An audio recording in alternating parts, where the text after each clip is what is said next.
भारत माता की, भारत माता की, भारत माता की, हिंगलाज माता की, हिंगलाज माता की, हसदेश्वर महादेव की, हसदेश्वर महादेव की, श्री कोटेश्वर महादेव की, श्री कोटेश्वर महादेव की, भीड़भंजन महादेव की, भीड़भंजन महादेव की, भीमगोड़ा की, भीमगोड़ा की, भारत माता की, हर हर महादेव।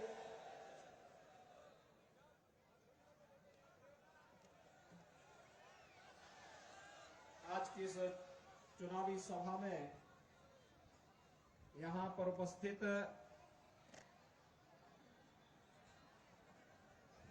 जोना अखाड़ा के हमारे वरिष्ठ संत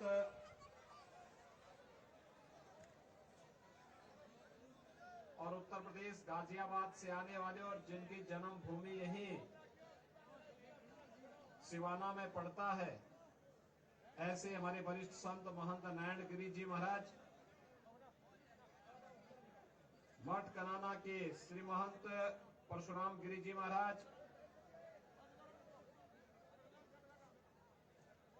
हमारे श्री अन्य संतगण रघुनाथ भारती जी, हनुमान दास जी, आज के इस कार्यक्रम में उपस्थित माननीय सांसद और चुनाव प्रभारी श्री संगम लाल गुप्ता जी,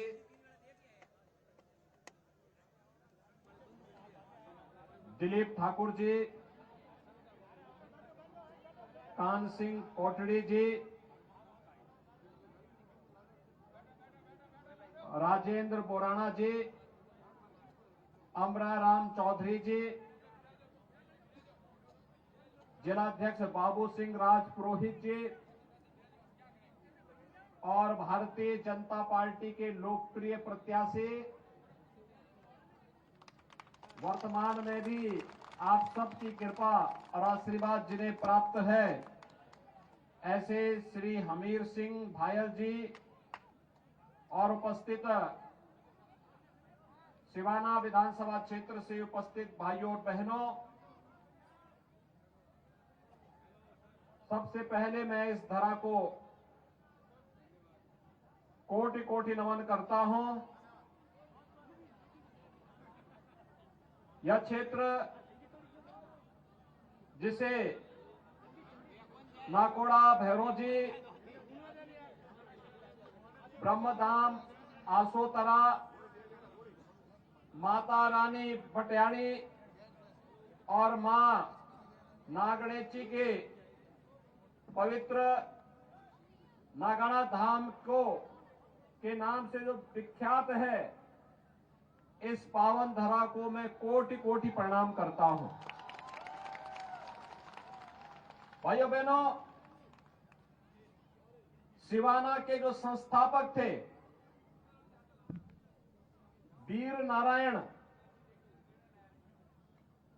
और जिन्हें राजा भोज के पुत्र के रूप में जाना जाता है,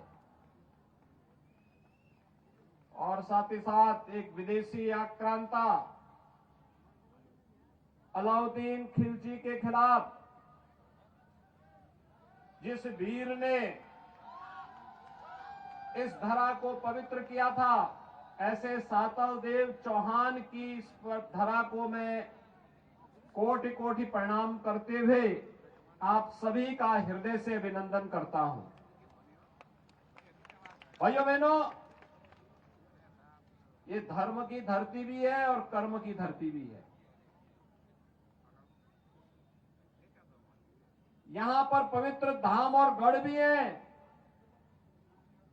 और साथ ही साथ दुश्मन के दांत खट्टा करने वाले बहादुर जवान भी हैं। ये हमारे पूज्य संतों की पावन धरा भी है और अपनी भक्ति से इस पूरी धरा को पवित्र करने वाले भक्तों की भी पावन धरा है।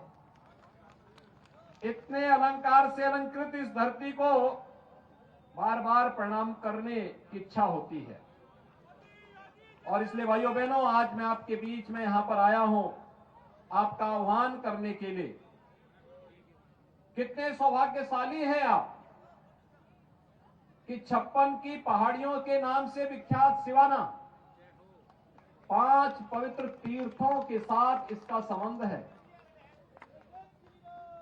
यानी जगत जननी मां भगवती हिंगलाज देवी इष्ट देवी के रूप में पूज्य है।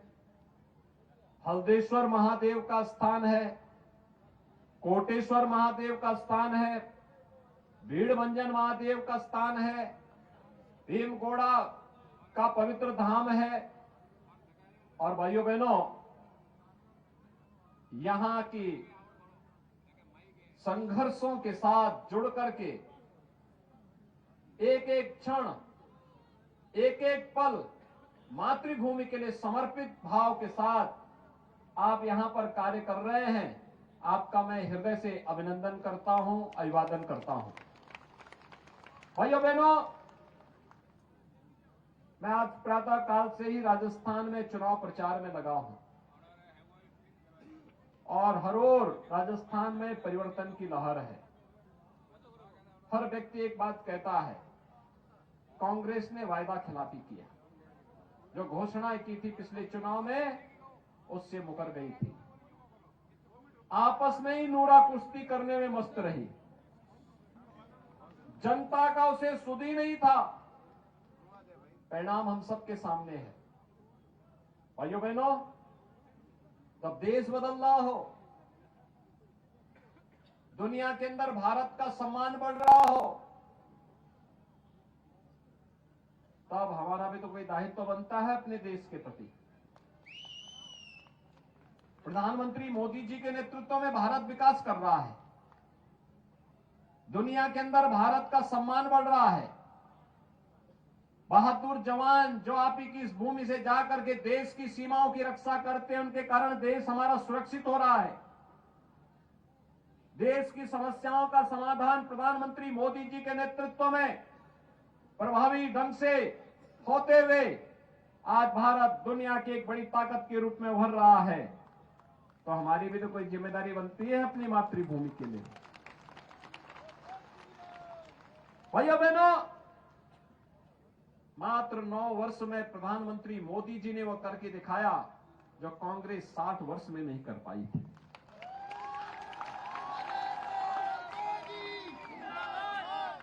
आज देश के अंदर बड़े बड़े इंफ्रास्ट्रक्चर के कार्य हो रहे हैं। अभी मैं भारतमाला मार्ग को देख करके आ रहा हूं, क्या विस्तृत मार्ग है, 8 लेन का, पूरे देश को जोड़ने वाला।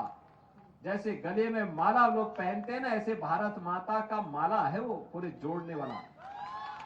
उत्तर से दक्षिण को, पूरब से पश्चिम को, पूरे देश को एक कोने से दूसरे कोने को जोड़ने वाला।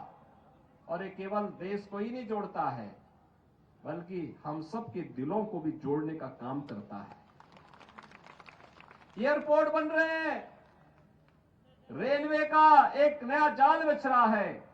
वंदे भारत एक्सप्रेस के माध्यम से हर भारतवासी के मन में अपनी मातृभूमि के प्रति एक नया भाव जगाने का अभियान चल रहा है। इंफ्रास्ट्रक्चर के कार्य तो गरीब कल्याण के भी कार्य। सोचिए, 9 वर्ष में 12 करोड़ गरीब परिवारों को एक शौचालय मिल गया। इन 9 वर्षों में 4 करोड़ गरीबों के लिए एक आवास बन गया। इन 9 वर्ष में 10 करोड़ गरीबों को फ्री में रसोई गैस के कनेक्शन मिल गए। 4 करोड़ गरीबों को बिजली पहुंच गई और फ्री में कनेक्शन भी मिल गए। 50 करोड़ गरीबों को 5-5 लाख रुपए की स्वास्थ्य बीमा का कवर मिल गया। भाइयों बहनों, यही नहीं, जो संकट का साथी है वही सच्चा साथी है। आप याद करिए, 80 करोड़ लोगों को पिछले 3.5 वर्ष से लगातार 5 किलो खाद्यान्न उपलब्ध करवाने का कार्य मोदी जी के नेतृत्व की भारतीय जनता पार्टी की सरकार कर रही है। 5 वर्ष से और अगले 5 वर्ष 3.5 वर्ष से कर रही है, अगले 5 वर्ष के लिए जारी कर दिया है इसे। भाइयों बहनों, एक सरकार जो बोलती नहीं लेकिन करके दिखाती है। कांग्रेस ने कहा था कर्जा माफ करेंगे, नहीं किया होगा, लेकिन मोदी जी ने नहीं कहा, लेकिन किसानों को किसान सम्मान निधि का लाभ दे दिया। कांग्रेस देश को आतंकवाद की समस्या देती है, मोदी जी ने धारा 370 समाप्त करके आतंकवाद की समस्या का समाधान कर दिया। भाइयों बहनों, एक तरफ मोदी जी के नेतृत्व में भारतीय जनता पार्टी देश के हित के लिए, विकास के लिए, जन कल्याण के लिए, सुरक्षा के लिए, सुशासन के लिए कार्य कर रही है, और दूसरी तरफ कांग्रेस अपने स्वयं के लिए कार्य कर रही है। जब लोग सूखा झेलते हैं, कांग्रेस के नेता पिकनिक मनाने के लिए निकल चलते हैं। जब देश अतिवृष्टि की चपेट में होता है, कांग्रेस के लोग तब भी देश छोड़ करके बाहर रहते हैं, और जब देश के ऊपर संकट आता है, ये अपने घरों में दुबक जाते हैं।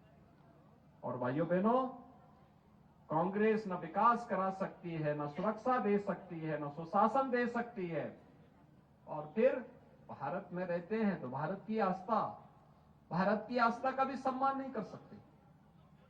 याद करिए, केवल एक उदाहरण ही मैं आपको देता हूं। भाइयों बहनों, 5 साल पहले यहां पे राजस्थान में भारतीय जनता पार्टी की सरकार थी, जन समस्याओं का समाधान होता था, विकास दिखाई देता था। आज पैसा देने के बाद भी ये सरकार काम नहीं कर रही है, विकास के कार्यों को आगे नहीं बढ़ा पा रही है, और अपराध में नंबर 1 पर,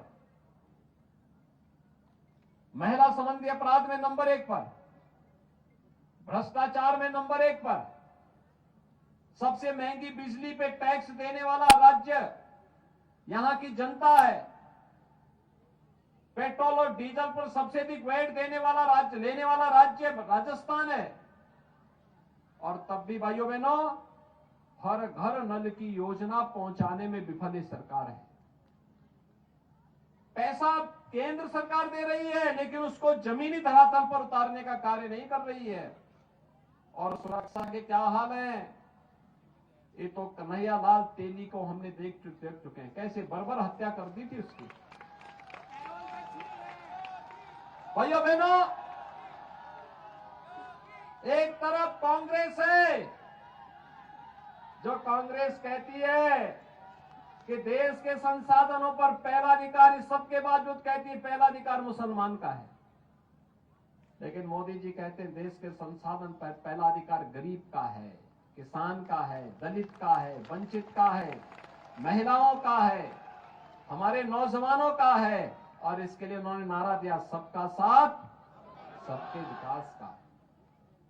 कांग्रेस किसी समस्या का समाधान नहीं कर सकती, विकास नहीं कर सकती, गरीब कल्याण नहीं कर सकती, और आपकी आस्था का भी सम्मान नहीं कर सकती। आप मुझे बताइए, अगर मोदी जी या बीजेपी की सरकार केंद्र और राज्य में नहीं होती, तो क्या अयोध्या में राम मंदिर की समस्या का समाधान हो गया होता क्या? आज तो हो गया है ना। आज खुश हैं ना, सब लोग खुश हैं, सभी लोग आज इस बात से खुश हैं ना। और आज मैं आप सबसे यही अपील करने के लिए आया हूं कि भारतीय जनता पार्टी की डबल इंजन सरकार उत्तर प्रदेश में आपने देखा होगा, उत्तर प्रदेश में बीजेपी की सरकार आने के पहले हर दूसरे दिन दंगा होता था, कर्फ्यू लगता था, और पिछले 6.5 वर्ष से सरकार है, एक भी कर्फ्यू नहीं लगा, एक भी दंगा नहीं हुआ है। देख रहे हैं ना आज। और राम मंदिर की समस्या का समाधान ऐसे हो गया जैसे पता ही नहीं लगा हो, शानदार तरीके से। अब कोई संदेह है अयोध्या में राम मंदिर बनने में? अब तो नहीं है ना। राम मंदिर बनने में खुश है ना? अयोध्या जाने की इच्छा होती है क्या? कितने लोग अयोध्या जाने की इच्छा रखते हैं? वाह भाई, अभिनंदन आप सबका। और मैं इसीलिए आया हूं आज आपके पास। भाइयों बहनों, हमीर सिंह भायल जी को आप तीसरी बार जयपुर पहुंचाइए, राजस्थान में सरकार बनाइए। आपका आशीर्वाद इनको होना चाहिए। और मैं हमीर सिंह जी को से कहूंगा कि आप भी, आपके लिए तो बहुत आसान है। हमारे महामंडलेश्वर नारायण गिरी जी महाराज हैं, पकड़िए उनको, गाजियाबाद में ही रहते हैं। बाबा जूना खाड़ा के महामंडलेश्वर भी हैं।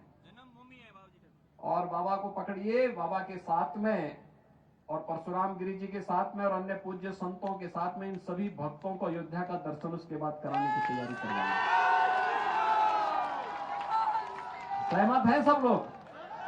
सब लोग सहमत है ना? तो मैं आश्वस्त होकर के जाऊं।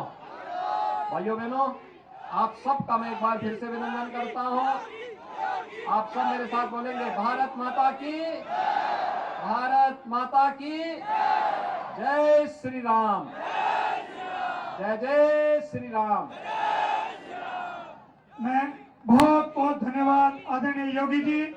अब मैं प्रार्थना करता हूं हमीर सिंह जी को साफा पहनाकर आशीर्वाद दिलाएं। योगी जी, अपने धन्यवाद के लिए हमारे आज